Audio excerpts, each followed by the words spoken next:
Bom dia, amados irmãos, que a graça e a paz do nosso Senhor Jesus estejam com todos. Hoje a nossa leitura e meditação é do livro do profeta Isaías, capítulos 1 e 2.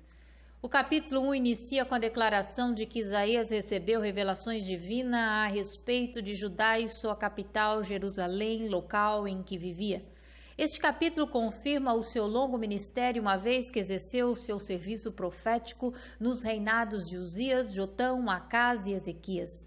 A partir do verso 2, Isaías chama a atenção para que os céus e a terra ouçam a voz de Deus, para que sirvam de testemunhas de condenação do povo de Israel. O Senhor então passa a falar do pecado, da iniquidade de Israel até o verso 9, pois o seu povo amado, escolhido, havia se rebelado contra ele. A ingratidão desse povo era tão grande que Deus os compara a animais irracionais, pois até os animais embrutecidos reconhecem e apreciam o cuidado de seus donos em alimentá-los e protegê-los. Verso 3. O boi reconhece o seu dono e o jumento conhece a manjedoura do seu proprietário, mas Israel nada sabe, o meu povo nada compreende.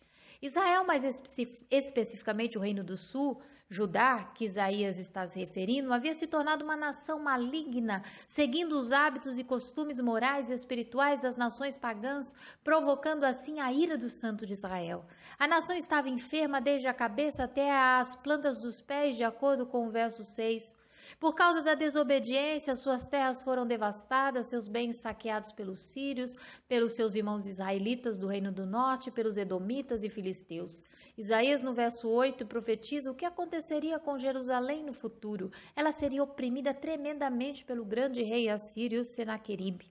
Mas por causa da sua aliança, por causa do seu amor, Isaías diz que o Senhor preservaria alguns para que a nação não fosse extinta. Verso 9. Se o Senhor dos exércitos não tivesse poupado alguns de nós, já estaríamos como Sodoma e semelhantes a Gomorra. Deus, ele é tremendo, ele sempre preserva aqueles que não se dobram ao pecado e aos desejos da carne. Dos versos 10 ao 17, Deus passa a condenar o culto hipócrita do seu povo. O povo cumpria fielmente os rituais, as cerimônias, os cultos, as festas. Todavia, o faziam apenas para tentar subornar a Deus, faziam mecanicamente com a intenção de receber algo em troca de Deus. O coração do povo estava longe de Deus, andavam numa vida de pecado. Deus, que conhece o coração, as intenções e que tudo vê, estava cansado de tanta hipocrisia. Por isso já não mais recebia seus sacrifícios, nem ouvia suas orações, pois suas mãos estavam sujas de sangue de vítimas inocentes que foram oprimidas ou mortas por eles. Verso 15, quando vocês estenderem as mãos em oração, esconderei de vocês os meus olhos, mesmo que multipliquem as suas orações, não as escutarei, as suas mãos estão cheias de sangue. O que Deus desejava e ainda deseja mais do que sacrifícios e rituais é que o obedeçamos, que façamos o bem, que venhamos a ser justos, repreendendo o opressor, defendendo o direito dos mais fracos e oprimidos. Uma viúva naquele tempo, quando perdia o marido, isso significava que ela não teria mais renda, uma vez que as mulheres não podiam trabalhar.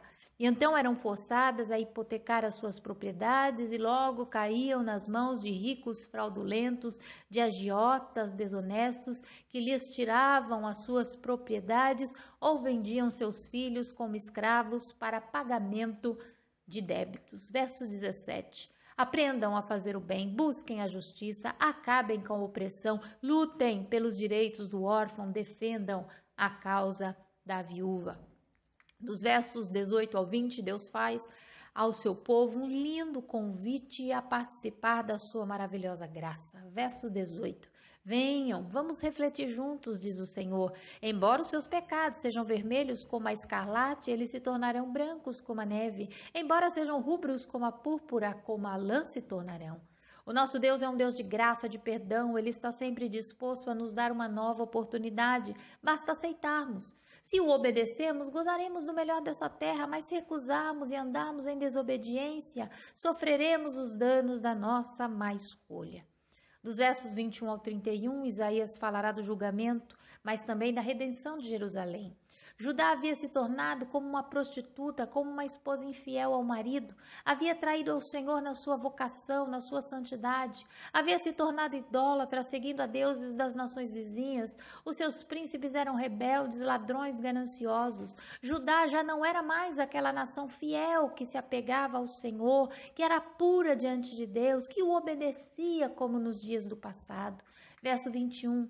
Vejam como a cidade fiel se tornou prostituta, antes cheia de justiça e habitada pela retidão, agora está cheia de assassinos.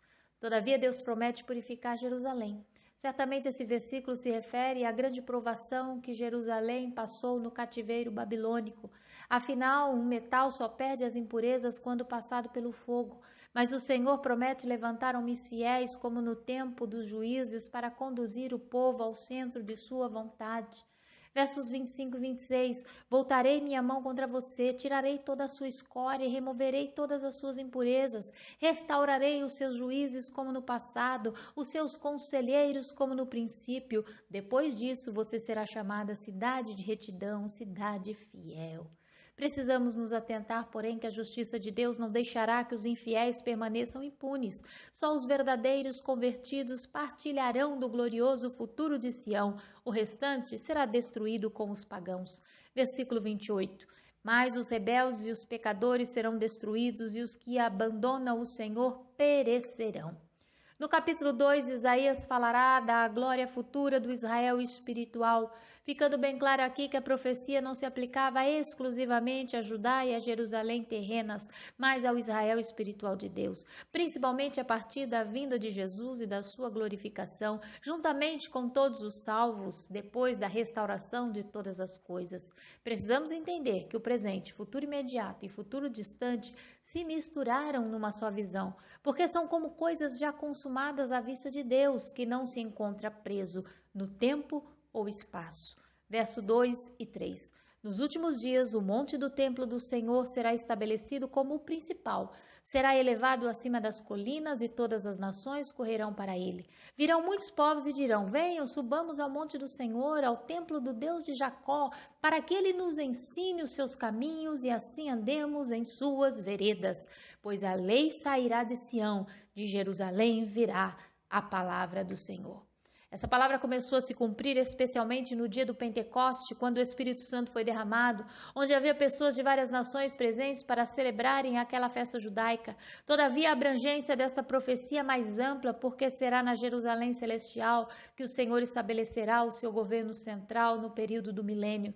No verso 4, vemos a referência desse período do milênio que será inaugurado com a volta de Cristo num governo de paz, sem guerras.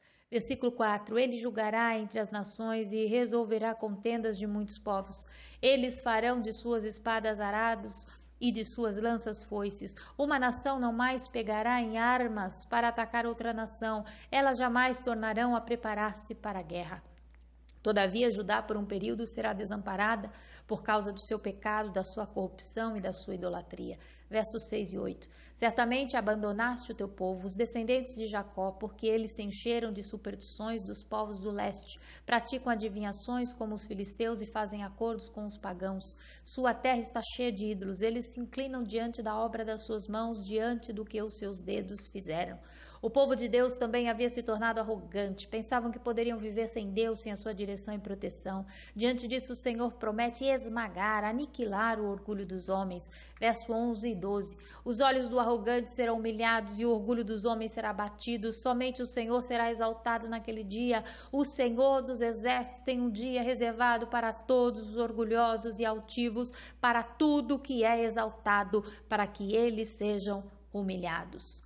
O dia do Senhor escatologicamente será um dia terrível, de assombro, de desgraça para todos os ímpios, para todos os que rejeitaram a palavra de Deus. Todavia, um dia glorioso para os filhos de Deus, para os salvos em Cristo Jesus.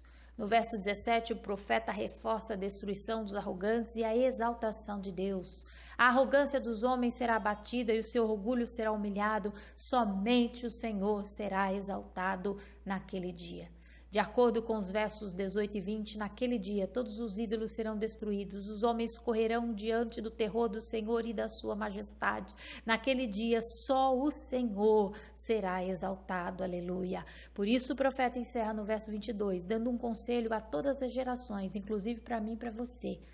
Parem de confiar no homem, cuja vida não passa de um sopro em suas narinas. Que valor ele tem?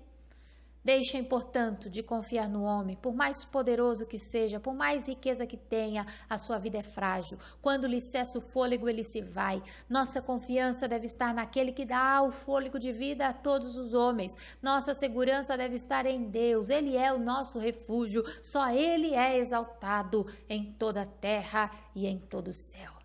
Que Deus vos abençoe. E até amanhã, se Deus quiser, com os capítulos 3 e 4 do profeta Isaías.